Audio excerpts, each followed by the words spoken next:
Everybody, next grinder video. So guys, this is what if Deku was Spawn Part 1, guys. Now guys, first off, I'm going to get all of my what if to at least Part 10 until I start thinking about ending them. I've already ended about 2 what ifs. What if Deku was Lucifer? What if Deku was experimented on? And also, what if Deku was what if Tatsume, another anime what if that I made about 3 weeks ago when my channel was first starting off.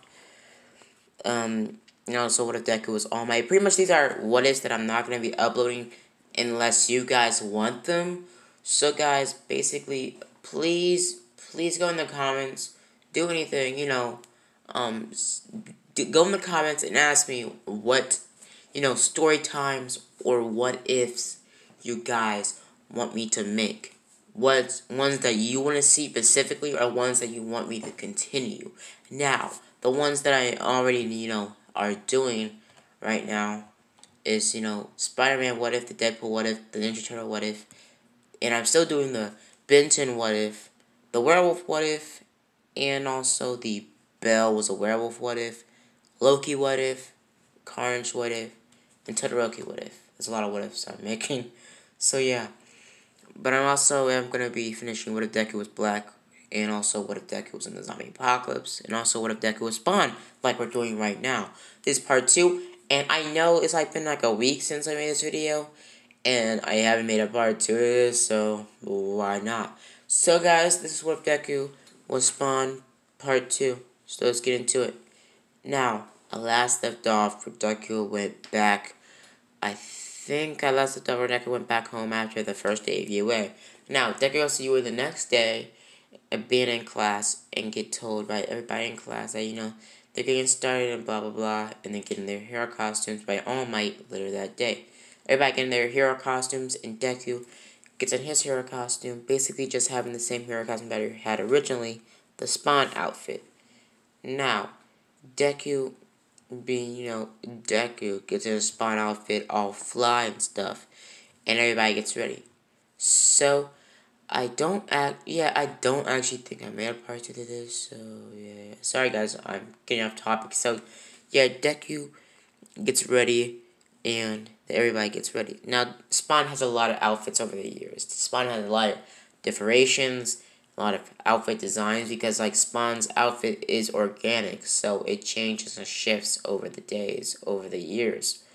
Now guys, I did last time say when I was explaining Deku's powers and Spawn powers, Deku has a limited amount of energy, but that will change, and Deku is going to, become, an angel like Spawn did one time in one comic, in one parallel universe. I think it was his main universe, yeah. But yeah, Spawn got bored of being an angel, and he went back to being a demon, so I don't know why he, gave up being an angel, but yeah, whatever. So Deku doesn't have a limited power of energy, but he does get weared out a lot if he uses too much, gamma radiate, uses too much plasma energy. Now they get ready, and Deku gets in his hero costume, and everybody gets ready, and everybody gets started. Now everybody gets in their hero costumes. Sorry, I'm repeating myself, and they get ready. They're gonna team up the same, and Deku's teamed up with Ochaku, and I still don't remember if I shipped Deku with anybody, so guys, it's up to you in the comments who you guys want me to be shipping Deku with. But yeah, so Deku being Deku, basically gets ready, and they get into the building at the same time, the same way they got originally. So Deku tells Ochaku to stay here, or to go over there and back off. Ida and pretty much sprints off. Now, Deku starts sprinting off into the pretty much building, scene that Bakugo comes out of nowhere, throwing an explosion towards Deku. Deku dodges it and summons a couple of spikes, spiking Bakugo on the left arm, cutting his arm. Bakugo throws another explosion in anger towards Deku, but Deku dodges it and makes his cloak incredibly large, camouflaging both of him and Deku making the appearance on the camera visible, making no one see them in camera or, in person. Deku's fighting Bakugo left and right. Bakugo isn't able to see Deku because it's pure darkness in the cape. Now, Deku, can still see because, well, he's Spawn. I'm pretty sure Spawn can see in the dark. So Deku starts punching and pounding into Bakugo, making him a bloody mess at this point, throwing Bakugo out of the cloak, making everybody in the camera see that how bloody and bruised up Bakugo is. And Deku throws both of Bakugo's gauntlets down into the ground and say weak, and sprints off up the stairs, running up the stairs, getting to the Ida, and seeing Ochako being, kicked into a nearby pillar by Ida. Deku jumps into the room, throwing a spike right at Ida's foot, making Ida trip. Deku grabs Ida by the head and pretty much drop throws him. What was it? His move. He basically threw Ida into the ground, grabbed his leg, and slammed him back into the ground. So, yeah. So, Deku basically just Hulk slammed him left and right, like how Hulk did Loki in Avengers.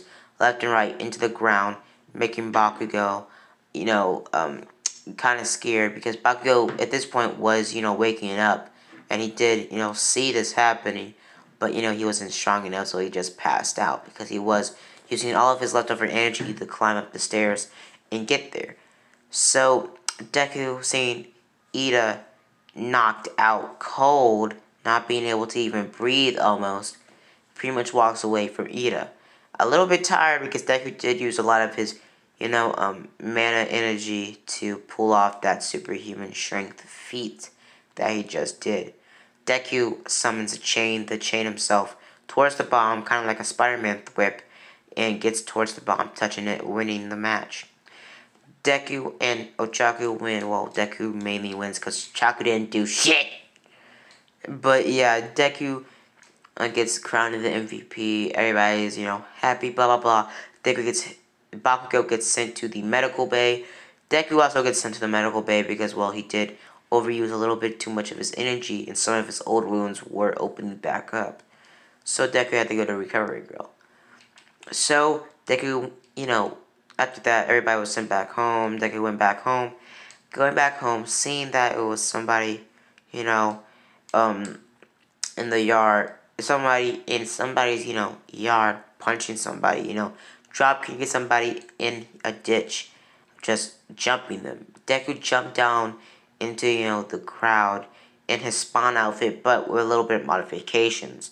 Now, Deku was going to use his Spawn outfit in broad daylight as a vigilante or somebody that no one knew. Deku would, make the Spawn logo disappear, make the chains disappear, also the red buckles, chains, and cape disappear, only having his green and white eyes showing, just having a blank black body with no cape. Everybody looking at Deku saying, "What are you gonna do, punk?" And Deku sprints over to both the guys that were jumping at the guy that was in the ditch, and pretty much slams their head together, knocking them out cold, making them choke on their own blood. Deku grabs the kid, puts him up to the ground, and says, "Are you okay?" And he says, "Yeah."